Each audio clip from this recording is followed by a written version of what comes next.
Hello and welcome back. Today we are going to be taking a look at Playmates Toys Star Trek Universe action figures. I have the complete first wave here. Well, hopefully it's the first wave, and we can expect future figures. This is the first wave. It was split up into 3 seasons or series. We have the Next Generation with Jean-Luc Picard, William Riker, and Data. We had the original series with Admiral James T. Kirk, Khan Noonien Singh, and Spock. And then we had Discovery with Commander Saru and Science Officer Michael Burnham. It's nice to see that recent Star Trek got a look in with this season, although only giving us 2 figures from the latest one seems a little disappointing. Would have perhaps liked to have seen a 3rd figure for Discovery. More so surprised that we got a villain for the original series. Would have been perhaps nice to have another female figure in this wave besides Burnham, so maybe Uhura.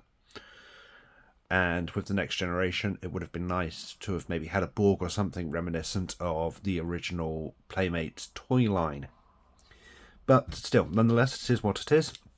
So let's take a look at these figures. All of them come in this blister card packaging, which is almost, in my opinion, reminiscent of sort of like a turbo transporter beaming effect, almost, or you could imagine it being, transporter. They each sport the Star Trek Universe logo, which details the 3 colors for the various divisions. You get artwork of said character, which is nice along all of them. It's reminiscent of what you might expect from some of other Playmates lines, like Turtles.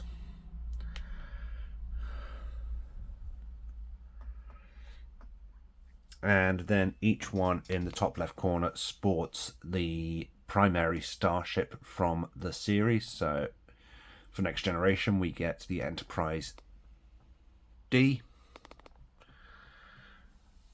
For the original series, we get Enterprise herself. Someone correct me if I'm wrong, but that's not the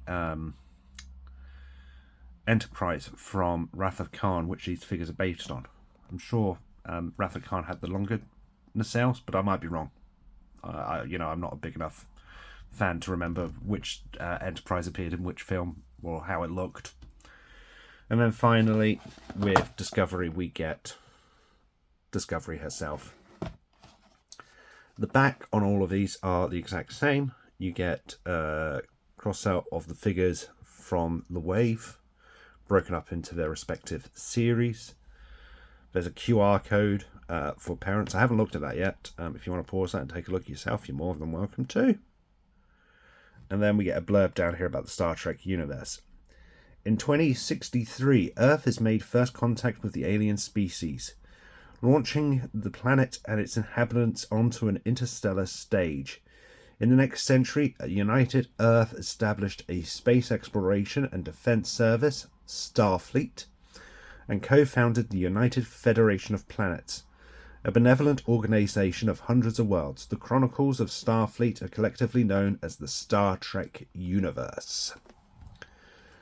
So there we have it. We have the 6, 7, 8 figures from the first wave. Let's get these open up and take a look at them. Welcome back. I now have all these figures opened up and ready to take a look at. As you can see, initially all the figures come with bases. They're the exact same base throughout. They're molded in just a grey plastic and just the standard Starfleet insignia rather than the individual comm badge designs, which, if I recall rightly, the original Playmates toys had. That's a bit of a shame. It would have been nice to have had these as each of the Starfleet comm badges. I think it would have been a nice touch, a nod to the original line, even if they had just been a solid plastic. But I guess budgetary constraints on modern toy lines don't allow for that. However, nonetheless, they each come with a plethora of accessories. They come typically with a phaser, some sort of tricorder, and then some other accessory. So Burnham came with a book, which actually has a nice detail on the front. Suru came with some sort of personal computer device, along with his ceremonial knife, obviously in addition to his phaser rifle. Kirk, phaser rifle, tricorder, and datapad. Khan came with some nice bits. He's got phaser rifle, and then he's got bits relating to the earworms. Spock has a couple of various computery devices, along with his Mickey Mouse gloves. Data has a phaser, tricorder, and I'm not quite sure what this is, but it comes from grips. And if I remember rightly, this is one of the accessories he had in the original toy line.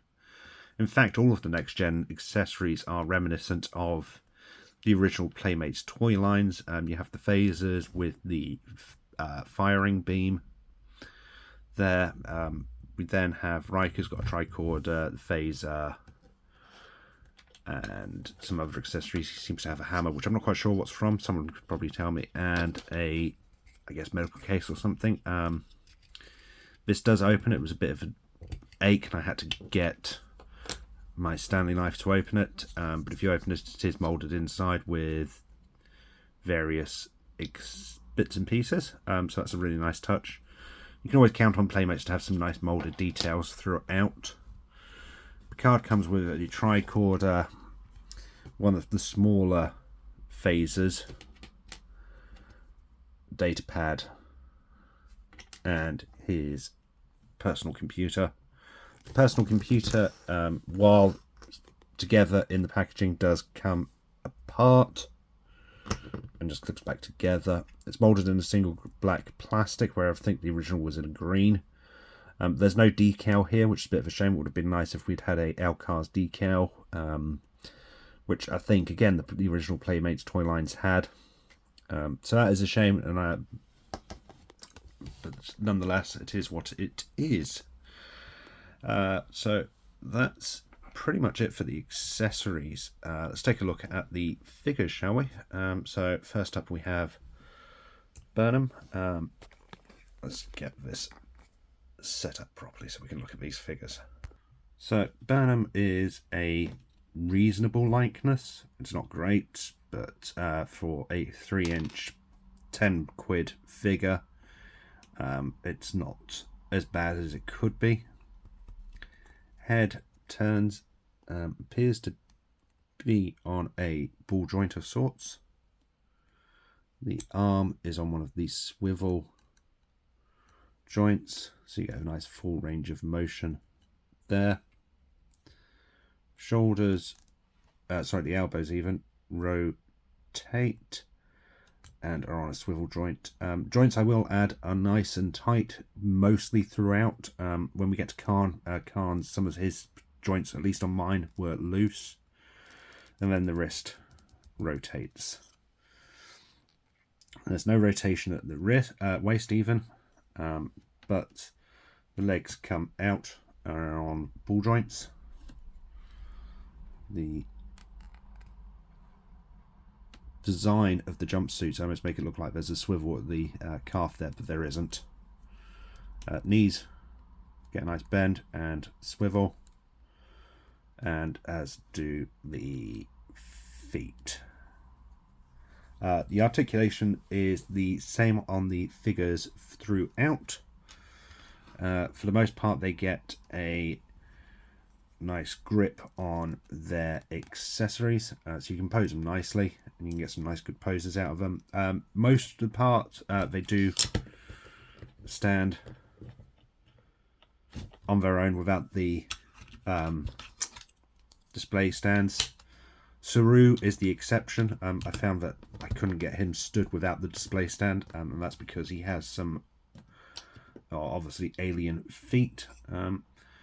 So if we look at Saru, it's the same articulation throughout, but you can see here his feet are obviously quite different. They're rounded, and as a result, he's got too much weight on the front and there's no support on the back, so you will need the stand for him. Saru looks pretty much like the character. It's a nice sculpt for the alien mask. I really like the detailing on the Discovery figures. You can see here even the molded detail of the insignias throughout, which is a nice touch. And again, it comes back to that Playmates always have some really nice molded details in their figures. They often lack paint apps, but for the most part they do have some really nice touches. So that was Saru. We have Picard, and most of these again appear to be individual molds. As you can see here, Kirk. Kirk's got a bit of a belly here, which he had obviously in Wrath of Khan. A couple of the accessories do come with clips, so you can clip them onto the wrist rather than hold. There's some nice detailing here in the mold, the cufflinks, the insignia there. Likeness is reasonable, and again it comes back to that it's a 3-inch figure at 10 quid. You're not going to get exact likenesses, but overall there's some nice paint apps. It's included the red stripe down the trousers. I think Khan has some really nice detailing throughout. You can see all of the silver on the neck chains, and bandoliers and everything else are nicely painted. You've got some nice toning on the leather throughout, even some nice washers there. So it's been really, really nicely done, and you know, for the price you're paying, you get a really decent looking figure. I don't normally collect 3-inch lines. I prefer 6-7 inch, but actually with these I made an exception because actually they do look really good. That looks like Ricardo. My only complaint with Singh is, as you can see there, his legs are incredibly loose. It's the only part of him which is really loose, but it is. Your mileage may vary, but on mine at least, he is incredibly loose. He does stand on his own, but the base certainly helps. We have Spock, which is kind of a bland likeness, but it's reasonable enough. I think my biggest complaint with Spock is the fact that his comes in the Falcon salute. Understandable, given that this is Wrath of Khan and it's clearly based on towards the end of the film. However, the fact that he's in the Falcon salute makes it a case of that actually he can only hold items in his left hand, which is a disappointment. It would have been nice if we'd either had an interchangeable hand or if his had just been a gripping hand, especially since Kirk's is both gripping hands. We have Data. Data's a good likeness, however the paint app on it, it feels like the wrong tone completely throughout. It's a very greyish colour rather than sort of the whitish, pale, yellowy flesh of the makeup from the original series or the next generation. But you know what? It is what it is.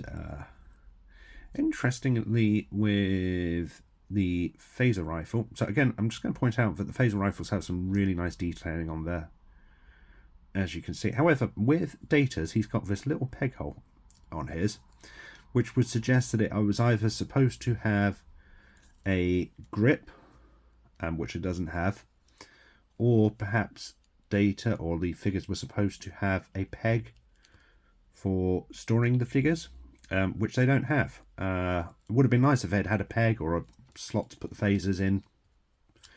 But again, it is what it is. He holds the phaser nicely, but it's a bit of an odd angle. So, you know, if you've got to hold him, down like that to, you know, make it look like he's shooting the phaser, which is a bit of a weird. I think it would have been nice if the phasers had the wrist grips. So you would have gotten a better pose with them that way, I think. We have Riker. Riker's a nice touch. He's got the beard. And he looks pretty much like Riker did. You got the pins painted. And even the third one's missing a little bit of paint in the detailing, as it would. His phaser rifle is sculpted the exact same as Data's, but there is no peg hole on this. So again, it's odd. I'm not quite sure what happened there. I don't know if, you know, there were decisions made in the molding, in the design process, and for some reasons Data's mold of the phaser is different. Which doesn't really make much sense because they're both the exact same mold, bar this peg hole. We then have Picard. He's got his pinstripes. I'm going to argue and say that this is probably the worst likeness of the lot. It looks like Patrick Stewart / Picard, but there's just something off about it. But nonetheless, it's still a nice figure throughout. As I said, he comes with the smaller phase rifle. And again, there's no sort of peg holes there to insinuate that we were going to get storage or something else to that effect with these figures. So yeah, there we have the first line of Star Trek Universe figures from Playmates Toys. I really like these figures. I think they're mostly nicely done, especially for the price point you are paying on them. And remember, these are £10 figures rather than sort of the £20 collector lines. Given that these series aren't necessarily one that modern children would be familiar with, there's some interesting choices, and I am left wondering who the intended targets were with these. Were they designed for children, or are they designed more for adult collectors? If they were designed for collectors, then I would have perhaps liked a slightly higher price point with some added detailings. But then that's probably licensing, and Playmates probably wanted to retain a look similar to the original toy line. But yeah, there we have the figures. Thank you for joining me, and I will be back soon. Goodbye.